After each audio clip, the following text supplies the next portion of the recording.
the breakup of Yugoslavia, Slovenia took, also because of different protests and stuff, not the shock therapy, the neoliberal model, but the model that could be called some kind of social democratic, where the capital and bigger trade unions, workers come together as a sort of, let's call it a kind of capitalist workers management, which of course in the years becomes much more tilted towards the side of the capital. And then after the entrance into European Union, the neoliberalism really hits the chord in all the ruling coalitions, in all the governments. And now we are heading towards the new elections, which will be held in less than 3 months from now. Yeah.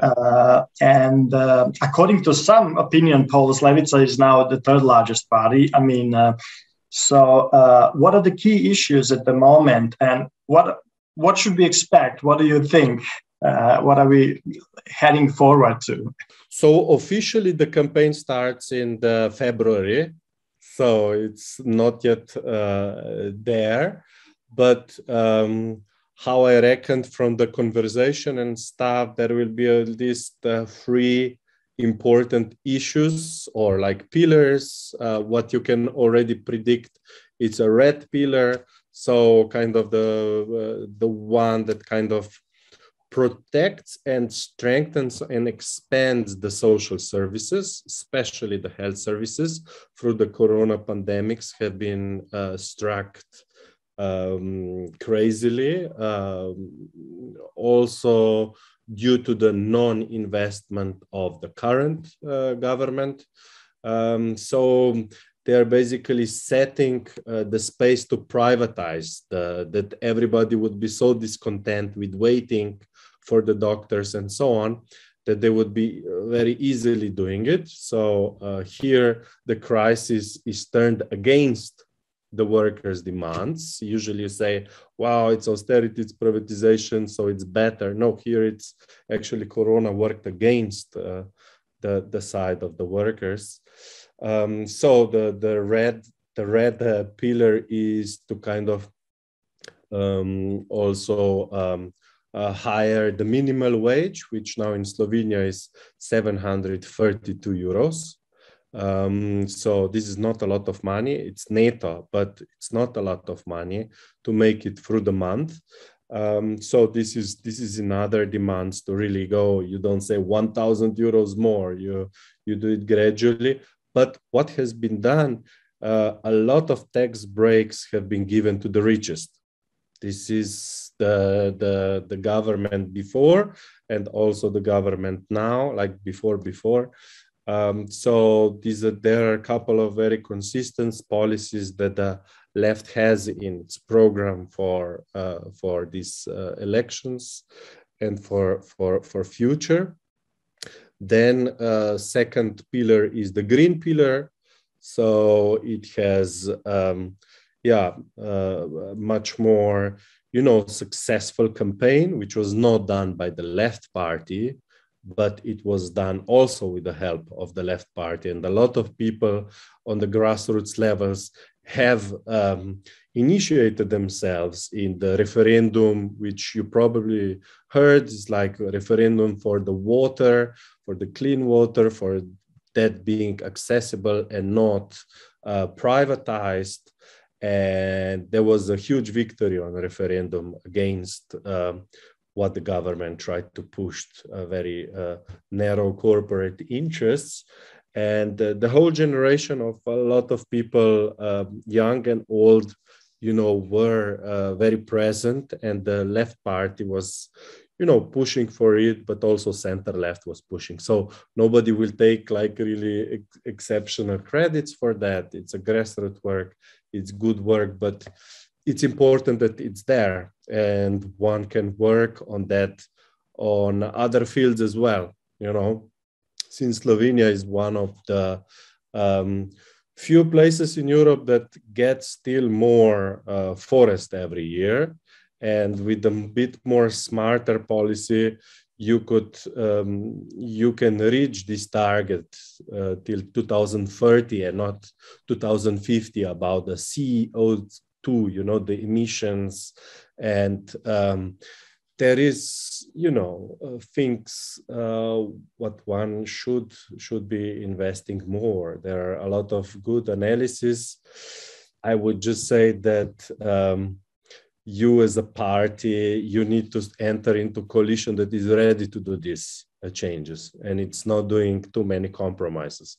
So that is a little bit what is behind it. So this is the third pillar, is kind of this strong democracy, because what we are experiencing now in the last 1.5 years is Janez Janšas turning into a Slovenian Trump, which is basically a really bad governance. It is governance through Hungary and Republika Srpska in terms of financing of campaign.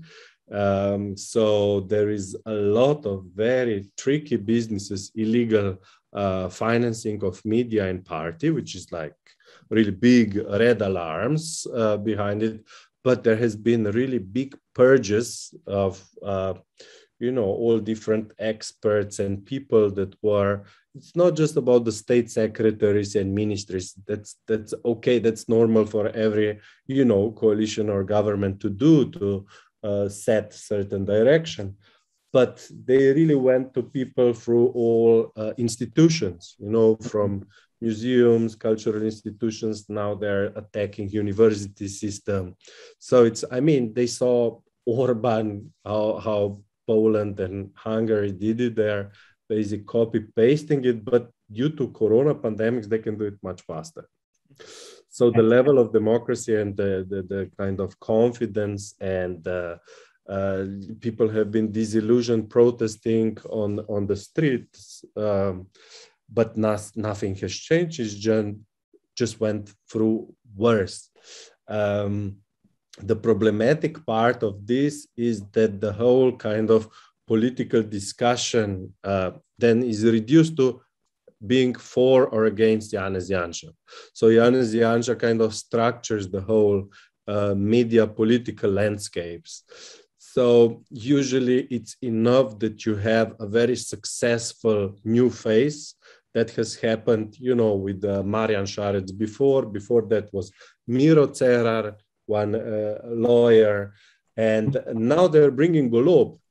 Golob is a former energy leader of the manager of the energy sector, a very important sector, as you know, of the company, which Janez Janšas government fired. So now this backfired to him, because it becomes a very strong political party, which will shift at least this specter again to the center left, because before you have a very polarized figure. It's kind of center left and the right wing, which is almost split on the half. Maybe center left has a little bit more right support in all public polls, but that with the new initiative by this guy Golob, which is called the Freedom Movement, but he already announced he won't do any coalition with Janez Janšas, and that this was a catastrophe. So it is not a personal vendetta. The guy has been connected to certain center-left parties already a while. So what can be expected is that Janez Janšas will lose, and the center-right will lose opportunity to have coalition.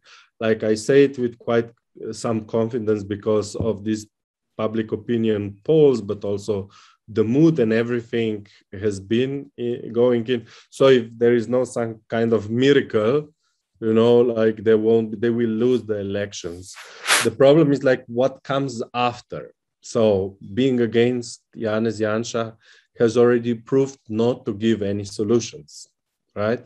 So in this sense, Levica left party's role is to push the agenda to more progressive and socially oriented policies and green policies. And the green policies is actually a part of austerity, one policy where the center, left, and right always agreed.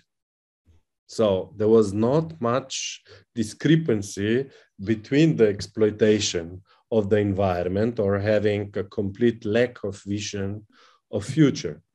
So this is, I think, something that, we should talk about more. And here it would be like an advantage to organize, for the future. So kind of this green left should be able to gather more votes and gather more support to be stronger member of the coalition.